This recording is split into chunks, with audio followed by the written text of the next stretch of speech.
नमस्कार, आप देख रहे हैं CNI today news. Barrister Asaduddin Owaisi ने देश के तमाम मुसलमानों से की अपील कि 65 साल से ज़्यादा उम्र के लोग मस्जिद जाने से परहेज़ करें। नौजवान मस्जिद को आबाद रखें, कारपेट के बजाय साफ फर्श पर नमाज पढ़ी जाए। मस्जिद में बैतुल खला और वज़ू का इंतज़ाम न रखें, सब अपने अपने घर से वज़ू बना कर आएँ।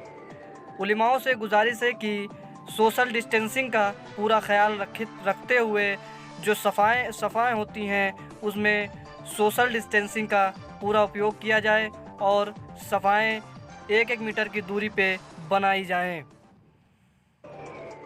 मेरे पूरे मुसलमानों से अपील ये है कि हम तमाम को एक पॉलिसी और एक उसूल बनाना चाहिए कि हमारे मस्जिदों में जो 65 साल के ऊपर ज़ईफ़ हैं उनको हम रोके कम से कम 1 जून के पूरे महीने ख़त्म होने तक, क्योंकि उनके जिस्म में इम्यूनिटी कम हो जाती है।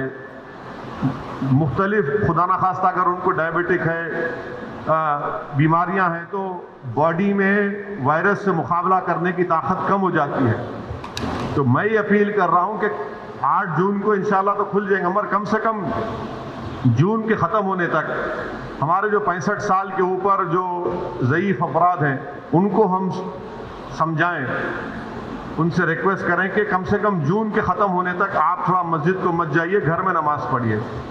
जो नौजवान हैं जो ज़रा मस्जिदों को कम जाते, अब वो जाकर मस्जिद को आबाद रखें। तीसरे ये कि मसाजिद में अगर कारपेट है और उस कारपेट को निकाल सकते आप तो फौरन निकालकर पत्थर के ऊपर नमाज पढ़ना चाहिए, क्योंकि कारपेट में एपिडेमोलॉजिस्ट और जितने हेल्थ एक्सपर्ट से डॉक्टर्स वो बोलते हैं कि कारपेट में बहुत से जरासीम जम जाते और उससे हो सकता है कि खुदा ना खास्ता किसी को वायरस लग सकता।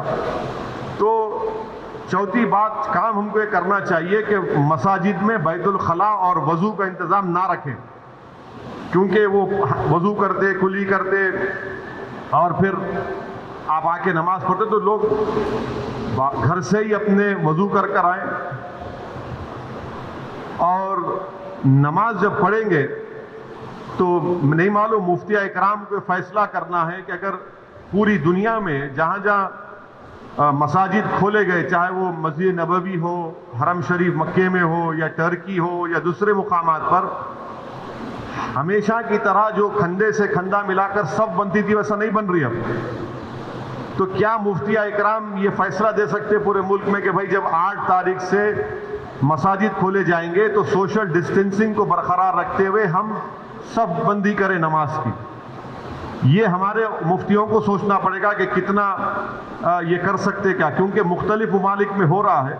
तो मैं तो गुजारिश करूंगा हमारे उलमाओं से कि वो भी इसका फैसला कर ले। मगर दूसरे जो 4 चीजें मैं कहा हूं उस पर यकीनन गौर करिए आप। मैं किसी से नहीं कह रहा हूं कि मस्जिद को मत जाइए, मैं ये कह रहा हूं कि आप सही कह रहे हैं कि वायरस अभी बढ़ रहा है, वायरस खत्म नहीं हुआ है, वायरस बढ़ रहा है अभी।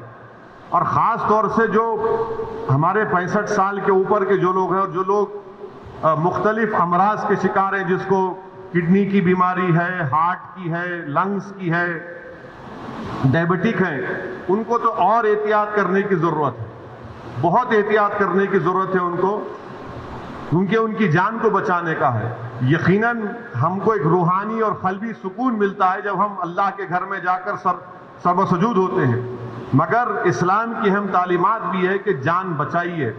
और अगर खुदा ना खास्ता किसी को ये वायरस होता है तो फिर उनके घर वालों को उनसे जो मुलाकात किए, फिर एक नया सिलसिला शुरू होता है ट्रेसिंग का, प्राइमरी कांटेक्ट कौन थे, सेकेंडरी कांटेक्ट कौन थे। ये मेरे एहसासात हैं और ये उसी वक्त होगा जब हमारे तमाम मुफ्ती इकराम, चाहे वो किसी भी मकतब फ़िक्र के हों, वो इसका एक इज्तिमाई तौर पर नोट लेकर सबको बताएं।